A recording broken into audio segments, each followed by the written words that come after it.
Hey everyone, welcome to the Authentic Work Show, our live stream come podcast, all about building online businesses. Each week, I'll be interviewing independent business owners, creators, side hustlers, and talking about cool tools out there to help you profit from your passion. For the first few weeks, I'll be catching up with some amazing set of speakers and partners that we have on tap for our Rethink Summit, which is happening August 4th through 6th, which is like the week after next. It's ridiculous. It'll be 3 days of inspiration, masterclasses, and workshops designed for anyone interested in getting that side hustle going or building that online business. If you haven't already, make sure that you've got your free ticket by going to www.rethink2020summit.com or just click a link in the description of this video or podcast. As ever, we're pretty new to this format, so we'd love your questions and your feedback. If you type in to the comment section on LinkedIn or Facebook, we actually can see that, so feel free to do so if you're watching it live. But who do you want to see next? What do you like? What don't you like? We want to know. So today, I'd love to welcome Justin Brown. He's the COO of Big Marker. Big Marker is a video platform for webinars, virtual conferences, and summits. Justin is a storyteller who got hooked on building brands pretty early on. His work is about leaving an impact on people across business, healthcare, and finances. Justin, thank you so much for coming on and welcome. Thank you, Rob. Great to be here.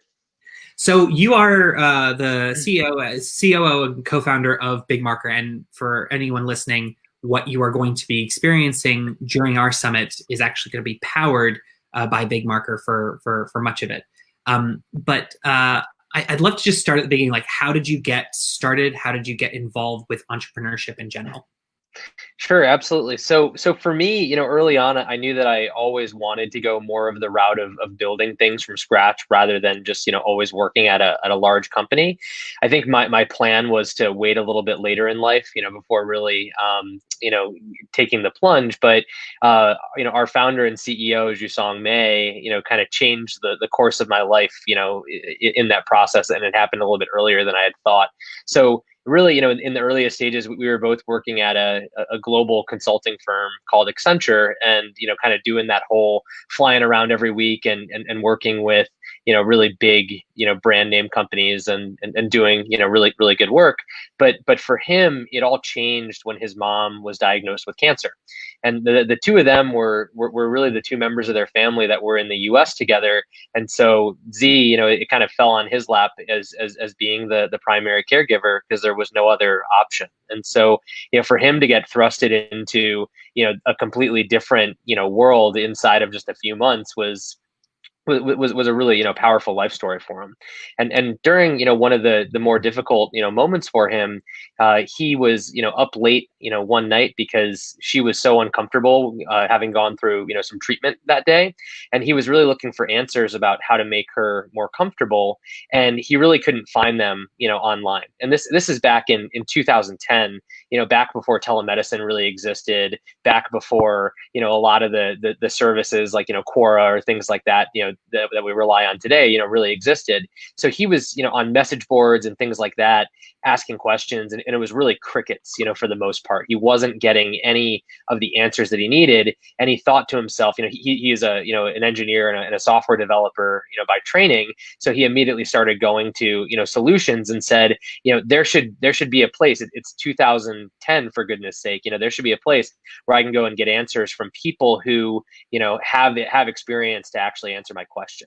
And so the original version of Big Marker was very similar. I like to describe it as kind of like an online version of meetup.com, where with Meetup you'll go and you move to a new city and you're a dog person and you want to find your people, so you connect with the dog group and you meet in the park 5 p.m. on Tuesday. So you meet online and then you meet up offline. We kind of did the whole thing online using live video software to be able to facilitate those introductions and then actually share that knowledge and experience that took place. And the rest is history. We've kind of been through many incarnations and kind of chapters of the business over the last decade. But we were video first from the beginning, and it's been quite the journey. But he pulled me in to the business, and really I've never looked back. And here we are 10 years later. So him pulling you in was how you kind of got started with entrepreneurship, and I imagine that that was a very maybe uncertain, or there was a lot of uncertainty around that. I'd love to kind of dig into that a little bit.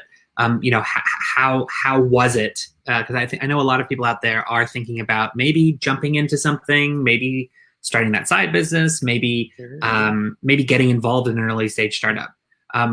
What was going through your mind at that point? If the picture is painted correctly, you're sitting there with probably a very nice paying job at Accenture, and now you face the uncertainty of getting pulled into some startup that may or may not work. What kind of went into that thought process? Absolutely. So I think it's so interesting to look back on it, 10 years later, because all of the different, biases, come to mind, and I'd love to, talk about some of those. But, thinking back and trying to be as, objective as I can, and really remember, there was so much excitement. There was, really feeling like there was a movement that was happening around technology and around startups, and knowing that I had always wanted to go down that path of really building something rather than, working for a paycheck at a large company and, kind of punching the ticket, for lack of a better way to describe it. Knowing that I always wanted to go down that path, I think that I was, predisposed to it, and I was more likely to make that jump than the average person.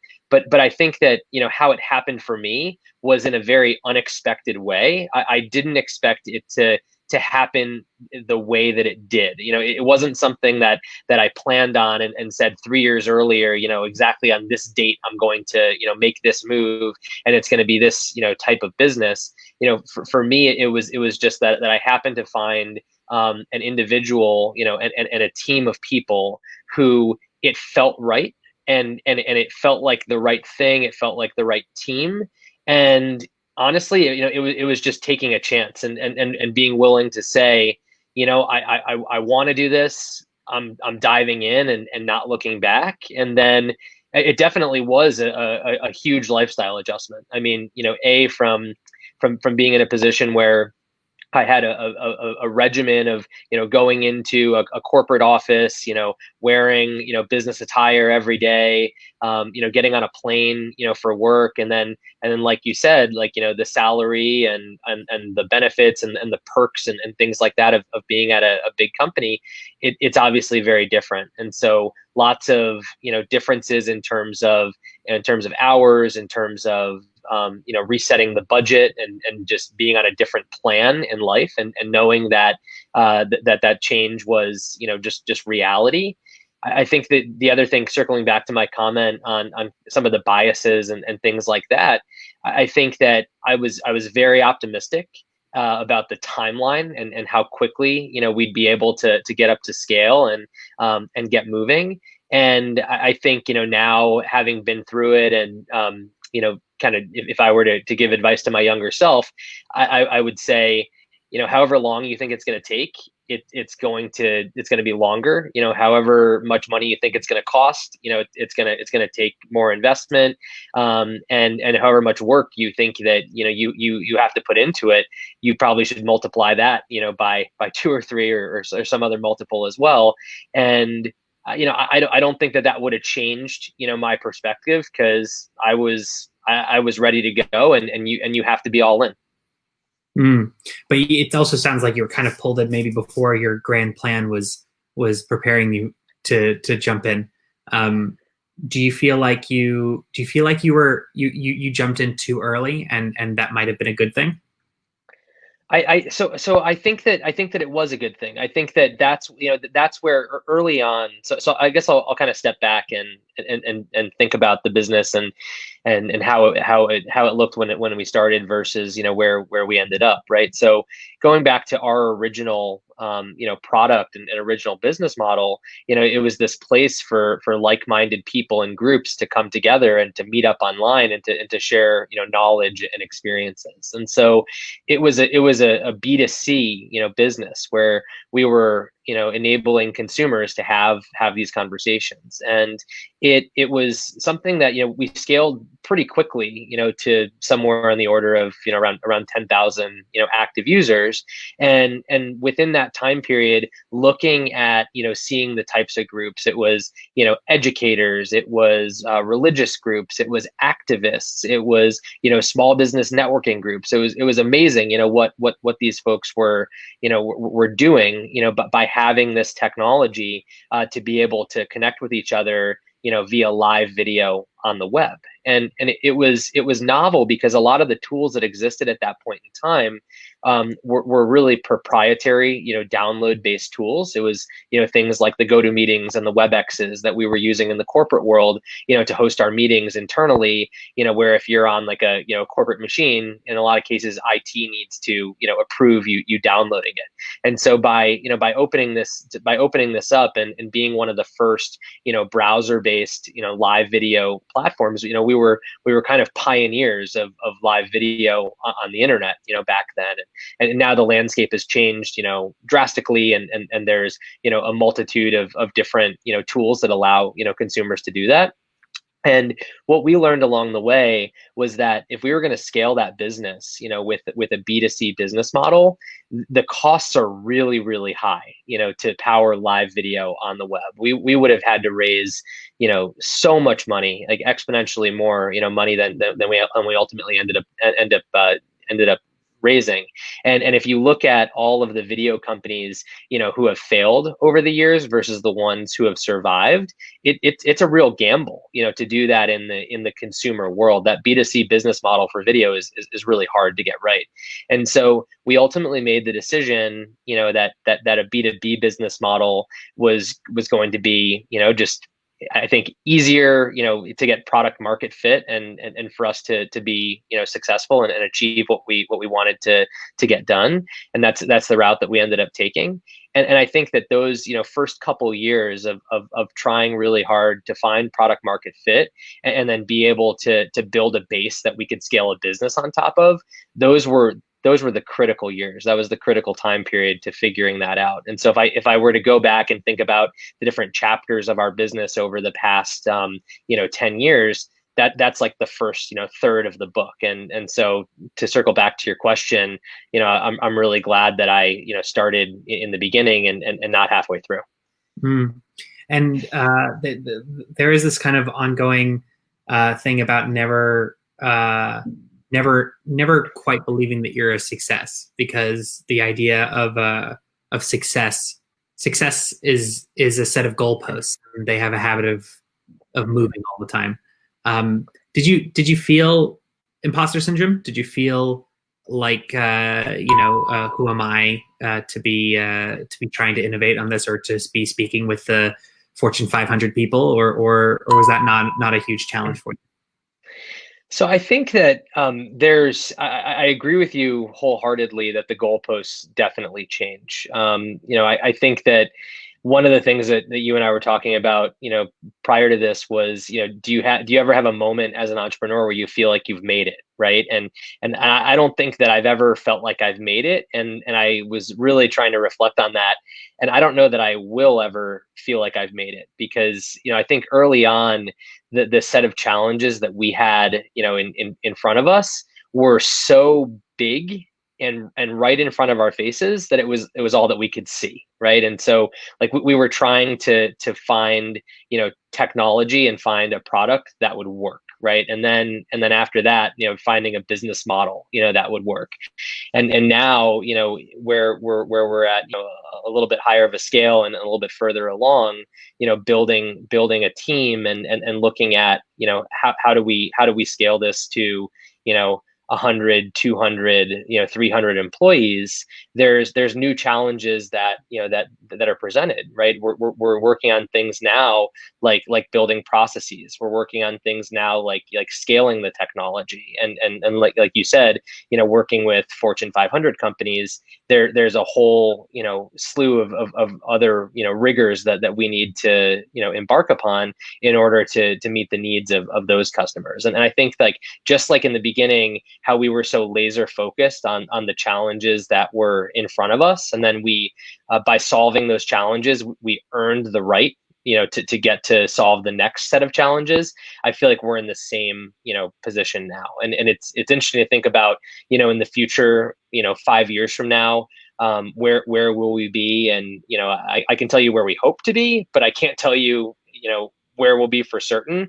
And I think that, 10 years in, I'm comfortable with that now.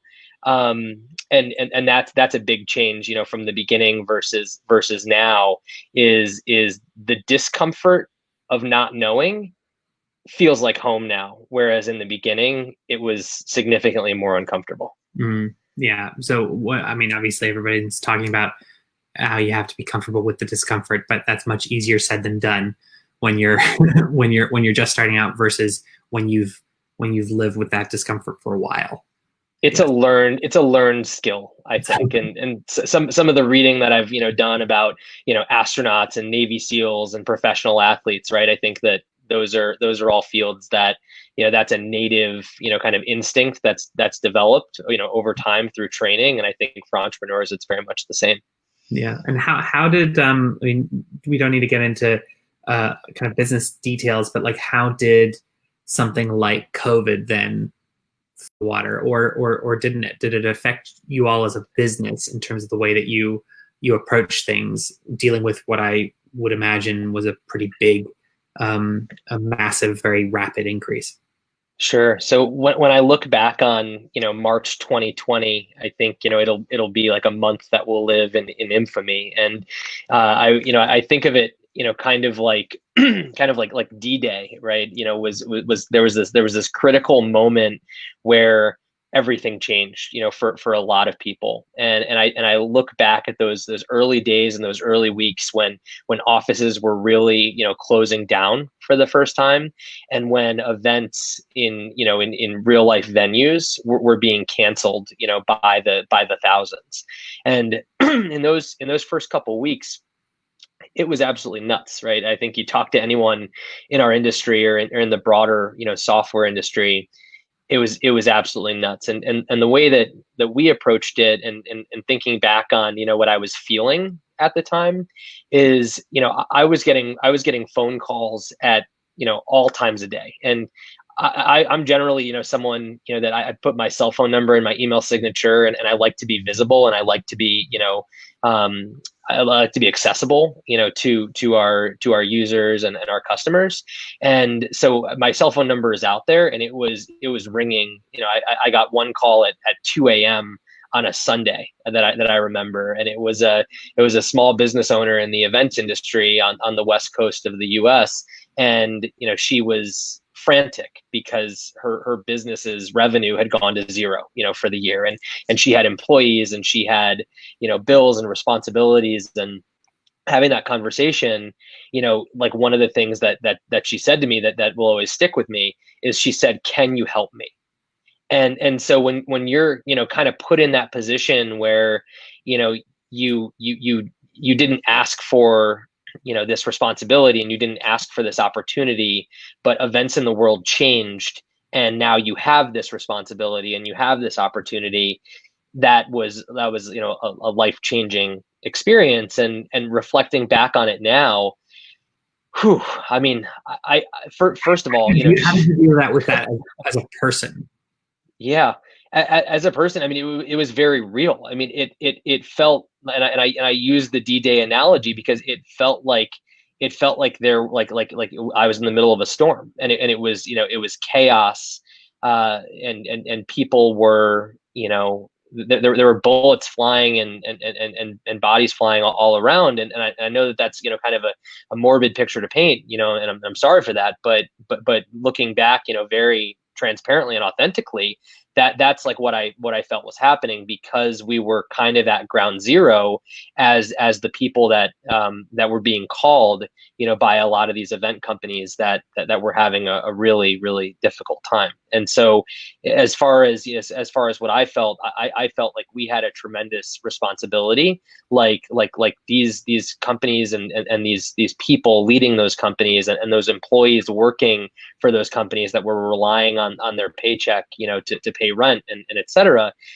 we're relying on technology like ours, not just us, but our peers in the industry as well, to help them, so that they could keep the lights on.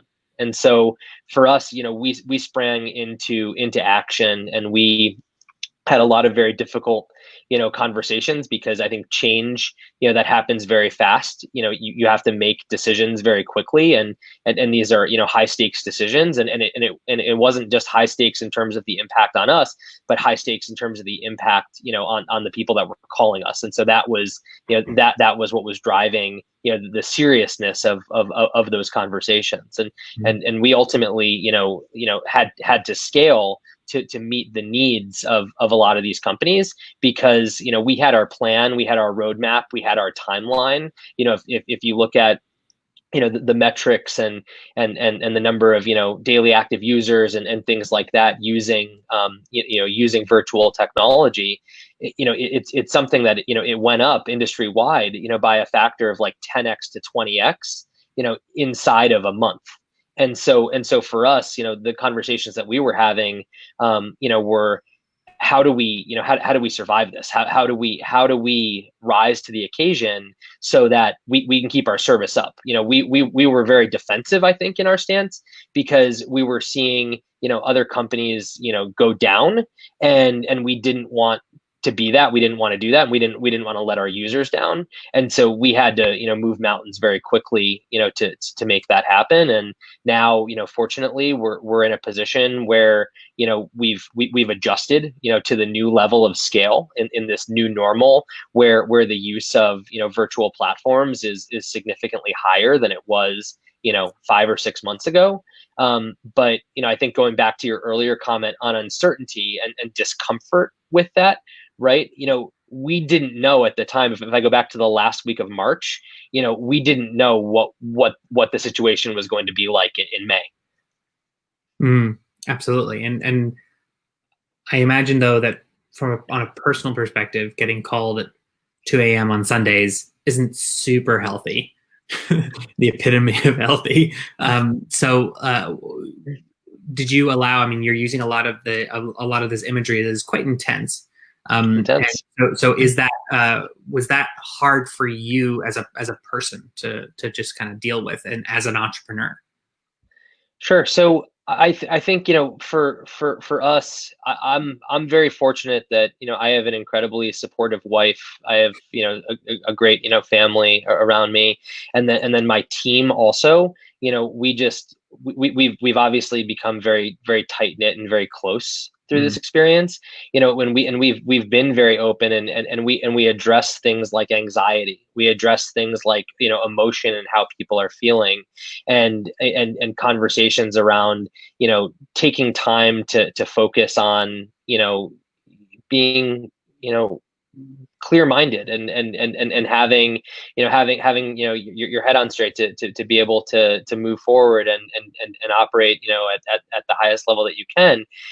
That was a lot of the focus, and so I had a number of conversations throughout the process. I tried to be as clear in communicating as I could be around how what was happening around us, was affecting me, and asking, other members of the team, how it was affecting them, and how they were feeling.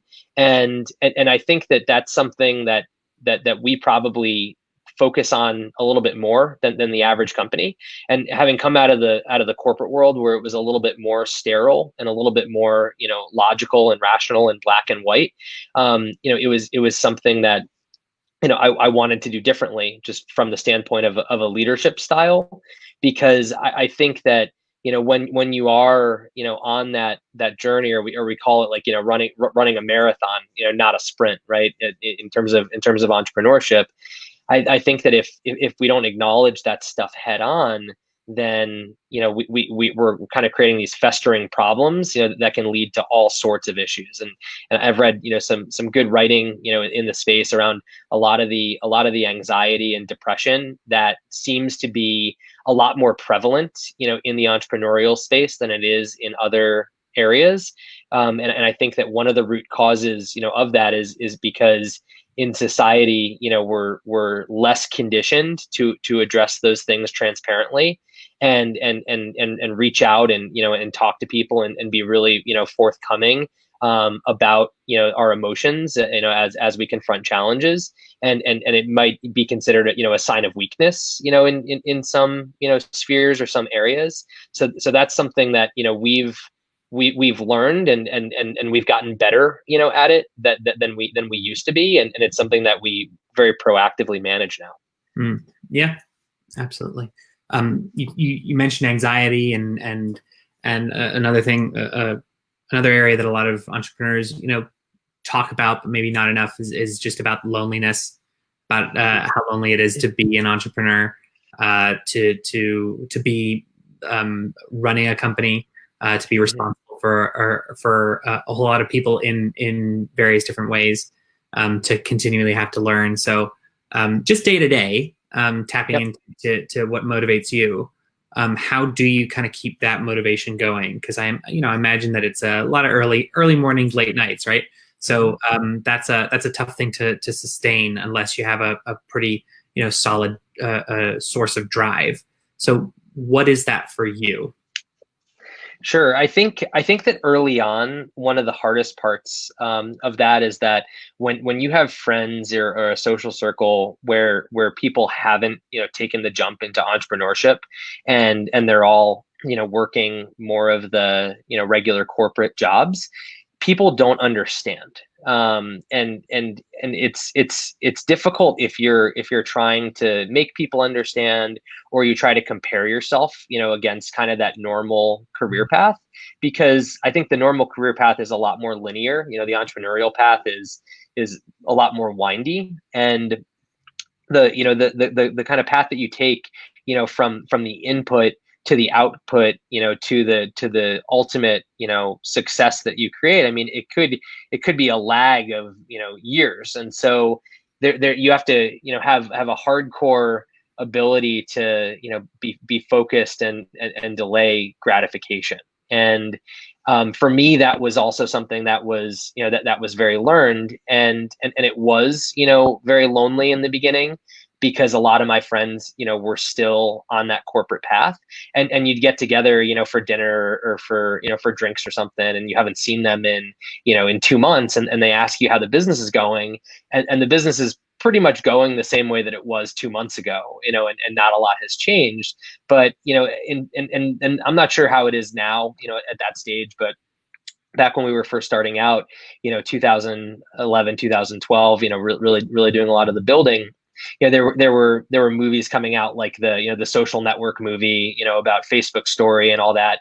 And I think that one of the other biases, that we're up against, every day is vividness bias, where the very few stories of the very vivid examples of the young founders, like Bill Gates or Mark Zuckerberg or Evan Spiegel or people like that really like hit the absolute grand slam, like the once in a decade kind of story. Those are the things that people read about, and so implicitly there's kind of a benchmark or a hurdle that seems to be set there, and in reality, that's the exception, very much so, like, rather than the rule. It's an outlier case, and it's really plugging away for years, to be able to to make progress, and so that was another thing that I learned. And I think one of the really actionable things that came out of that was, I learned that I needed to surround myself with more people in the entrepreneurial space, because those are the kind of folks that are fighting the same challenges every day, and are kind of on more of that same timeline and more of that same wavelength, and really understand it a lot more. And I think once I started doing that, then it got a lot less lonely. Mm. Interesting, really. So I'd like to finish off with like a lighter question, mostly being nosy about your workflow, like how you stay organized, how you keep yourself organized. Are there any must-have apps or processes, analog processes? Do you like using notebooks? You name it. Like, are there certain things that you really appreciate to help you stay productive that you maybe think don't get talked about enough? Sure. So I am more of a fan of keeping it simple. I mean, we've tried pretty much everything that's out there. The favorite apps that I like to use, for organizing projects are Trello, Basecamp, and Asana. Are the ones that I lean on the most, I think. And honestly, the Apple Notes app and simple Evernotes and like you said, a notebook or a piece of paper, for the most important things, I keep finding myself relying on those basics. We've tried more complex things, and what we found is that the more complexity, the harder it is to really have the adoption and retention of it. So we like to keep it basic. I think one of the challenges that we're working on solving right now is how do we scale the things that members of our team are learning across our organization. And so we've recently tried this new thing in the last few weeks that actually I picked up from a buddy of mine who has a company here in Chicago, and it works really well for them, and so we're trying it. Is kind of putting like our our best practices and policies into a simple list in Basecamp, and then just having that as part of like our our monthly workflow with our existing folks, and then part of our onboarding flow is like, this is kind of where things are codified. Like this is like our one source of truth for the basics that that you need to know about how to do like each thing, and having just one list of it that's really simple is just driven by trying to make like the user experience of it internally as easy as possible so that it gets adoption. Cool. Awesome. Well, thank you. Thanks so much for making the time, Justin, and for being on here and for speaking with me. We'll anybody who's watching, we'll actually be using Big Marker to help power the summit in a couple of weeks. So if you want to check it out in action, sign up. Make sure that you're signed up. It's free. Rethink2020summit.com. As a reminder, we have over 30 amazing speakers providing inspiration, expertise. We have partners like Big Marker, as well as folks like Teachable, Canva, and ConvertKit, providing training and goodies, and a whole community of builders like you, like hopefully everybody who's listening, who have taken that step and have started building their online business. And with that, thank you again, and have a fantastic week, everyone. And wherever you are in the world, I hope you're staying safe, and see you next time. Goodbye. Thank you, Rob.